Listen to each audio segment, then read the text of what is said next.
Hello everyone, আসসালামু আলাইকুম। Welcome to my new blog video. তো আজকের ব্লগে শেয়ার করব আজকে দুপুরের জন্য বাসায় আমি কী কী রান্না করি, এগুলোই আজকে শেয়ার করব। তো ঘুম থেকে উঠেই দেখি আমার বাবা এতগুলা নদীর ছোট মাছ নিয়ে এসেছে। তো বাসায় ছোট মাছ আনা মানে বাড়ির বউদের হাতে না ভাতে মারা। তো যাই হোক, এগুলো আজকে আম্মুকেই কাটতে হবে। 2000 years later. তো আম্মু অনেক কষ্ট করে মাছগুলো কেটে দিয়েছে। তো আব্বু বলতেছে যে আজকে তুমিই রান্না করো। তো আজকে আমি রান্না করব ভাবলাম। তো মাছগুলো এখানে ধুয়ে দিয়েছে আম্মু। তারপর নিয়েছি টমেটো, ভাবলাম যে আজকে টমেটো দিয়ে মাছ ভুনা করব, যেহেতু নদীর মাছ। আসলে নদীর মাছ খেতে বেশ মজা, আর আমাদের শীতলক্ষ্যা নদীর মাছ তো খেতে অসম্ভব মজা। যারা যারা নরসিংদীর দিকে থাকো তারা তো সকলেই জানো। তো আমি আজকে এখানে মাছ ভুনা করব। তো এখানে আমি পেঁয়াজগুলোকে ভালোভাবে ভেজে নিয়েছি। এখন পানি দিয়ে হলুদ, মরিচ আর ধনিয়া গুঁড়া দিয়ে লবণ দিয়ে ভালোভাবে মশলাটাকে কষিয়ে নিব। মাছ ভুনা করার জন্য তো আর বেশি কিছু প্রয়োজন হয় না, তাই ভাবলাম যে আজকে আব্বুকে টমেটো দিয়ে মাছ ভুনা করে দেই।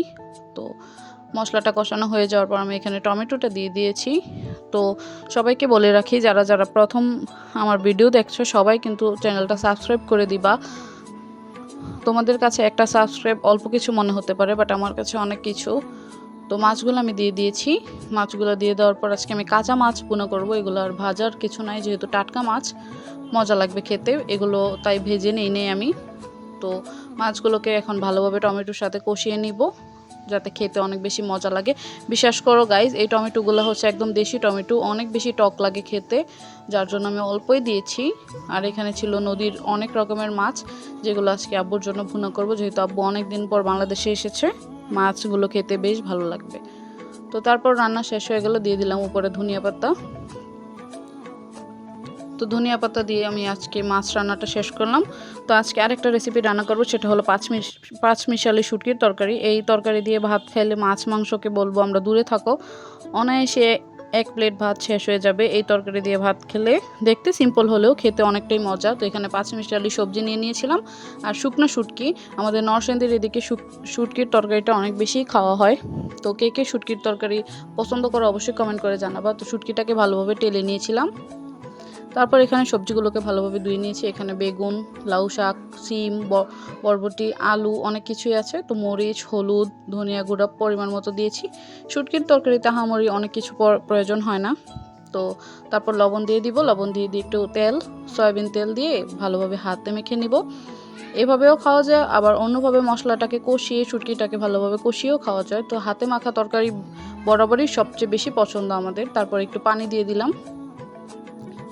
তো পানিটা দেওয়ার পর ভালোভাবে ঢাকনা দিয়ে ঢেকে অনেকক্ষণ সিদ্ধ করব।